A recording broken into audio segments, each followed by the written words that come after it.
butt cheeks. That's not a good idea. So, yeah, that's bad luck. Yeah. Yeah.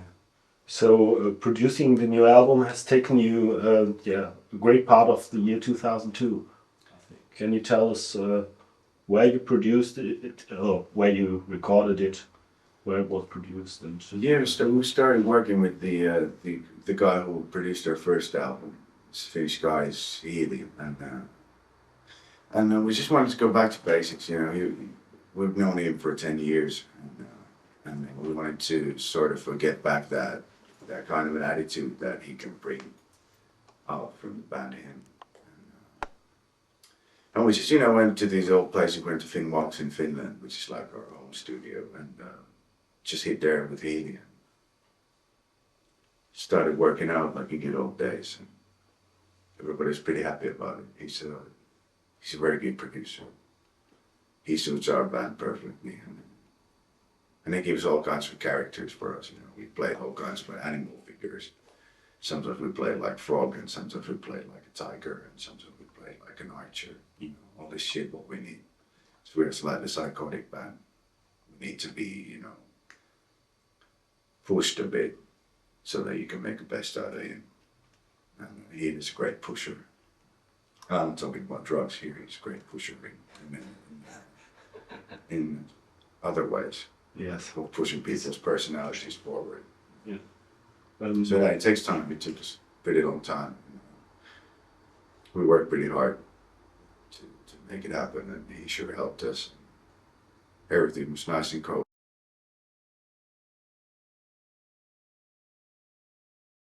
We recorded the album in Finnvox, Helsinki, and it's a good studio. It's cheap, and loads of bands like Stratovarius and Nightwish been recording their stuff there. And Healy wanted to be close to his home, and his girlfriend, and his refrigerator. So that's the reason why we did it back in Helsinki.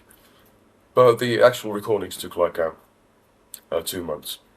So we were basically just rehearsing for the first part of the year. Okay, there are many fast guitar parts on the album, especially in Buried Alive by Love.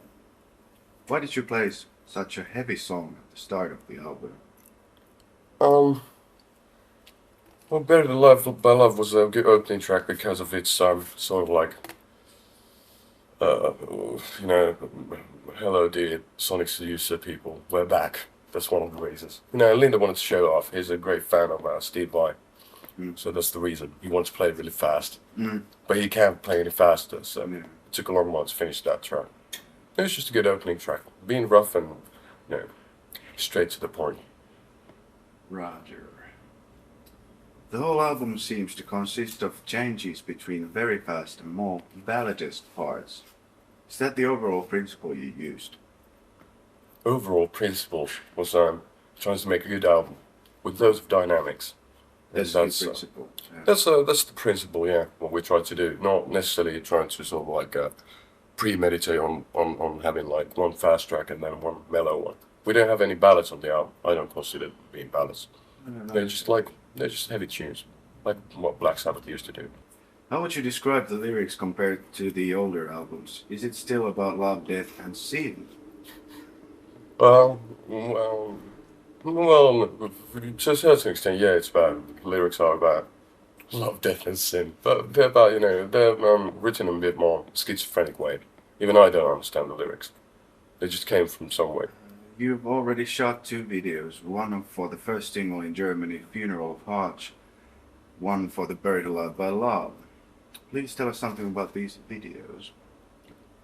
Well, we were sort of like mixing the album in Los Angeles, and Mr. Bam Margera from Jackass came along, and then I asked him if he wanted to shoot a video for us, and then he wanted to shoot a video that we did in Funny Theatre in Los Angeles, and there's Juliette Lewis involved, and we're just playing and walking around in that funny old kitschy place.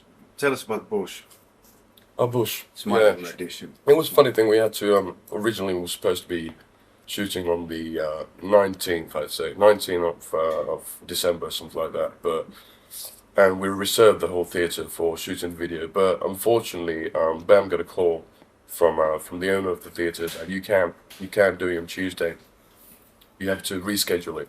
And so then we did, and we asked for the reason to why why it was necessary for us to release it today.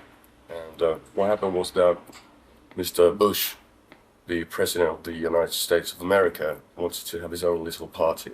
They had the same particular theater, so you know, if you don't like the video, he's the one to blame. Yeah.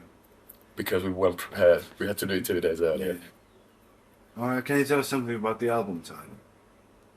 How come? How come was it called Love Metal? Well, Venom used to. They recorded an album called Black Metal. Motorhead recorded an album called Rock and Roll, and because people still asking what sort of music we're playing, it was the simplest thing to do was just to name it Love Metal because we've been calling our music Love Metal since the beginning. So that was the reason.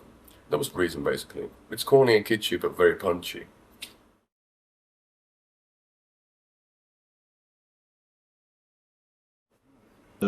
Yeah, when going into the studio, I guess yeah, you and Ville, you write many songs together. How has it been this time? Have you?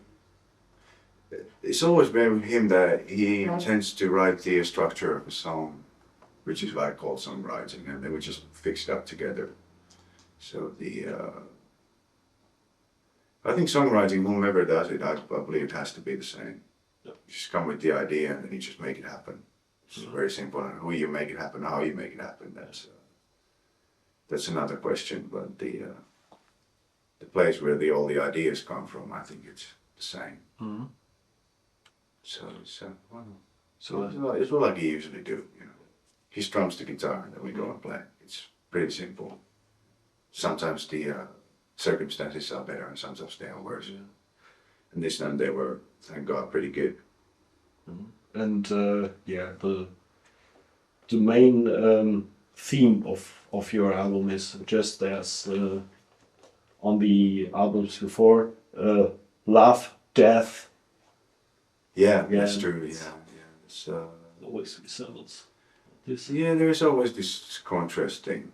It's always good to check out the both sides of the coin. And it's the same thing as you can describe it by saying this, or you can describe it by saying that. But this time, I think the lyrics are more like a folk type of thing. They're more like folk lyrics, more than basic rock lyrics, which we're used to from like down to earth rock bands. There's more storytelling and more symbolical things and more complex themes there. Mm-hmm. And I do like it. I think it was a good way to go with the words and lyrics. Personally, I'm pretty happy that the direction of the storytelling took this way.